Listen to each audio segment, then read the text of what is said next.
ये आकाशवाणी रायपुर है। प्रादेशिक समाचार बुलेटिन के साथ मैं राहुल सिन्हा।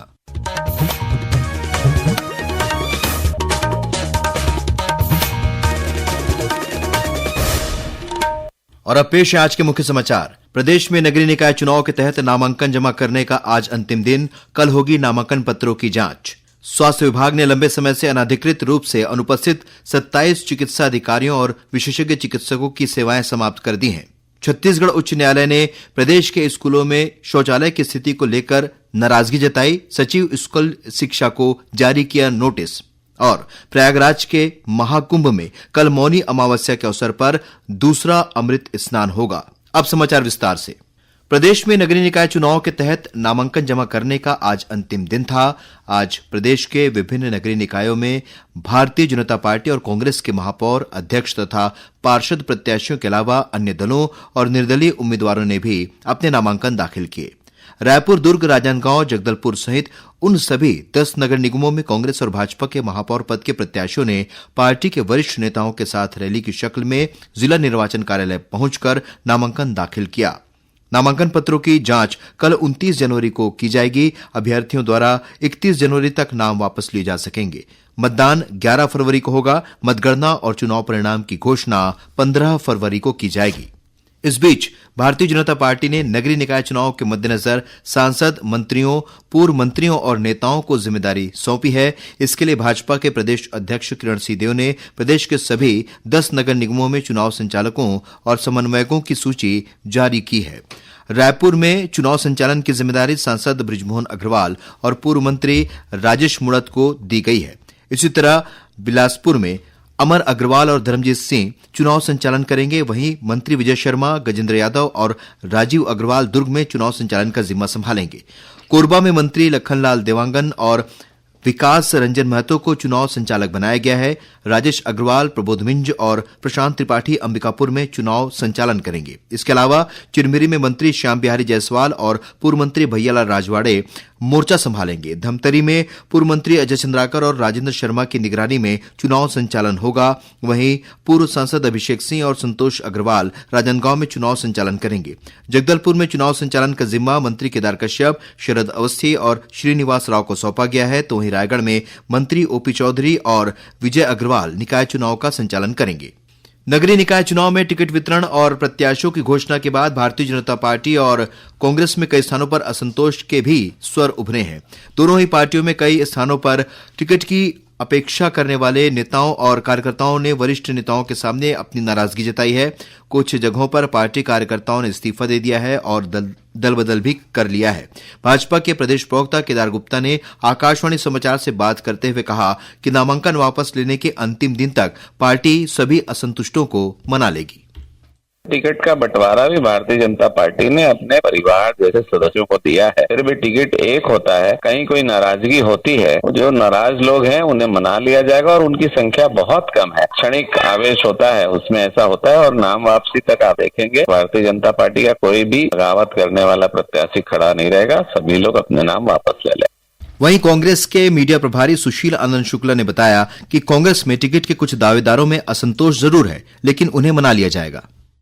3058 वार्डों में प्रत्याशियों की घोषणा की गई है। स्वाभाविक से कहीं कहीं पे कुछ कार्यकर्ताओं को ऐसा लगता है कि उनकी उपेक्षा की गई है, कुछ को ऐसा लगता है कि उन्हें अवसर मिलना था। अब पार्टी ने कोशिश किया कि सर्वोत्तम का चयन किया जाए। बाकी जो है उनका पार्टी स्तर पे संगठन में कहीं न कहीं उपयोग किया जाएगा। दूसरा जो दिक्कतें आ रही वार्ड में, ये आ रही कहीं पे किसी नगर निगम के मेयर के लिए या कहीं पे नगर पालिका अध्यक्ष के लिए, नगर पंचायत अध्यक्ष के लिए कहीं पे कोई विद्रोह की बात ऐसी नहीं।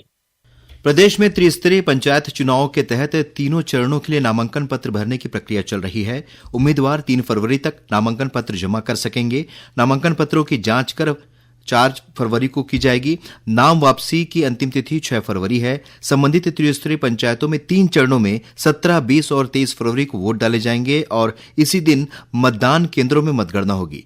आवश्यक होने पर खंड मुख्यालय पर वोटों की गिनती 18, 21 और 24 फरवरी को की जाएगी।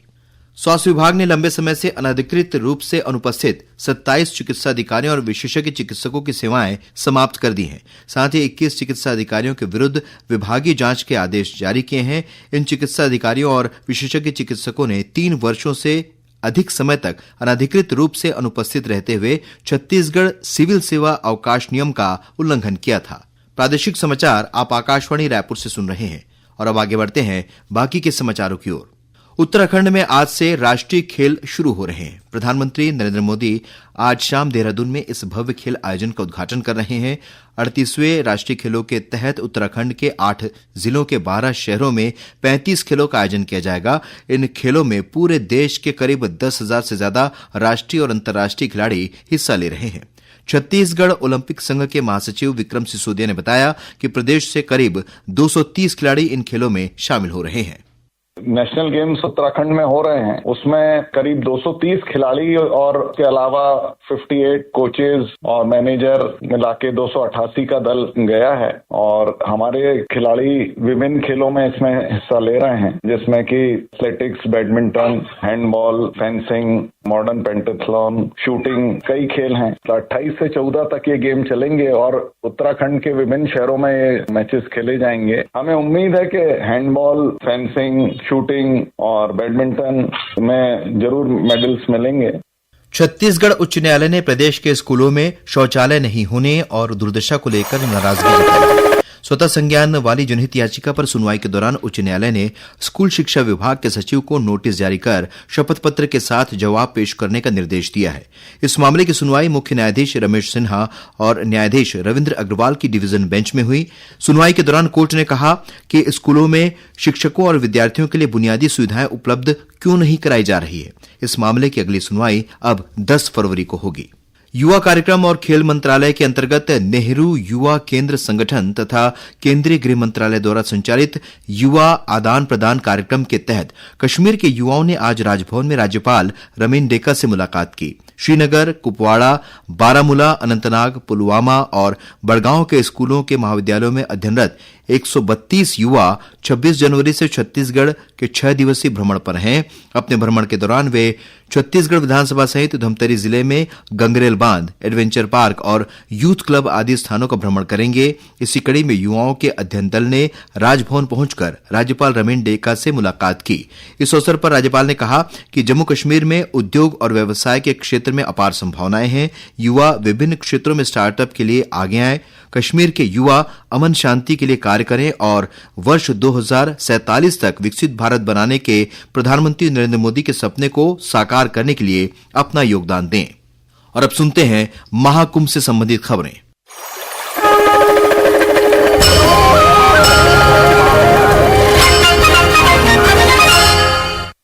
प्रयागराज के महाकुंभ में कल 29 जनवरी को मौनी अमावस्या के अवसर पर दूसरा अमृत स्नान होगा। इस दिन अमृत स्नान बहुत शुभ माना जाता है। पहला अमृत स्नान 14 जनवरी को मकर संक्रांति के दिन हुआ था। महाकुंभ में मौनी अमावस्या के अवसर पर लाखों श्रद्धालु आते हैं। श्रद्धालुओं की सुरक्षा और सुविधाएं सुनिश्चित करने के लिए मेला प्रशासन और पुलिस ने व्यापक इंतजाम किए हैं। राज्यपाल रमीन डेका ने कल गरियाबंद प्रवास के दौरान जिला स्तरीय अधिकारियों की बैठक लेकर स्वास्थ्य, शिक्षा, रोजगार और सुपोषण से जुड़ी योजनाओं के प्रभावी क्रियान्वयन की जानकारी ली। राज्यपाल ने जिले में कौशल विकास के अंतर्गत किए जा रहे कार्यों की जानकारी लेकर महिलाओं को स्वरोजगार से जोड़ने के लिए आजीविका मूलक गतिविधियों में संलग्न करने की बात कही। उन्होंने जिले में अवैध नशीले पदार्थों की रोकथाम के लिए चलाए जा रहे अभियान की जानकारी लेकर मादक पदार्थों की रोकथाम के लिए अधिकारियों को विशेष अभियान चलाने के निर्देश दिए। अपने प्रवास के दौरान राज्यपाल ने गरियाबंद लाइवलीहुड कॉलेज का भी अवलोकन किया। और अब कुछ समाचार संक्षेप में। मुख्यमंत्री विष्णुदेव साय ने स्वतंत्रता संग्राम सेनानी पंजाब केसरी लाला लाजपत राय की जयंती पर उन्हें नमन किया है। सड़क सुरक्षा सप्ताह के तहत शक्ति जिले की पुलिस अधीक्षक अंकिता शर्मा ने बाराद्वार थाना के कर्मचारी और अधिकारियों को हेलमेट का वितरण किया। धमतरी जिले में ईवीएम की सुरक्षा में स्ट्रांग रूम में तैनात आरक्षक सालिक रामपात्रे ने खुद को गोली मारकर आत्महत्या कर ली है। कोरबा जिले के राजकमा गांव में बीती रात हुए सड़क हादसे में एक युवक की मौत हो गई, जबकि 2 अन्य लोग गंभीर रूप से घायल हो गए हैं। बेमेतरा जिले के स्वामी आत्मानंद उत्कृष्ट विद्यालयों के सहायक शिक्षक पदों की साक्षात्कार तिथि में संशोधन किया गया है। अब साक्षात्कार 12, 13 और 14 फरवरी को किए जाएंगे। और मौसम विभाग से प्राप्त जानकारी के अनुसार पश्चिमी विक्षोभ के असर से प्रदेश के तापमान में 1 फरवरी तक वृद्धि होने की संभावना है। अंत में मुख्य समाचार एक बार फिर।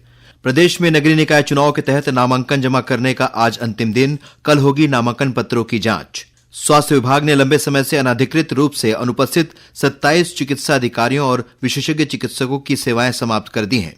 छत्तीसगढ़ उच्च न्यायालय ने प्रदेश के स्कूलों में शौचालय की स्थिति को लेकर नाराजगी जताई। सचिव स्कूल शिक्षा को जारी किया नोटिस। और प्रयागराज के महाकुंभ में कल मौनी अमावस्या के अवसर पर दूसरा अमृत स्नान होगा। इसी के साथ प्रादेशिक समाचार बुलेटिन समाप्त हुआ। नमस्कार।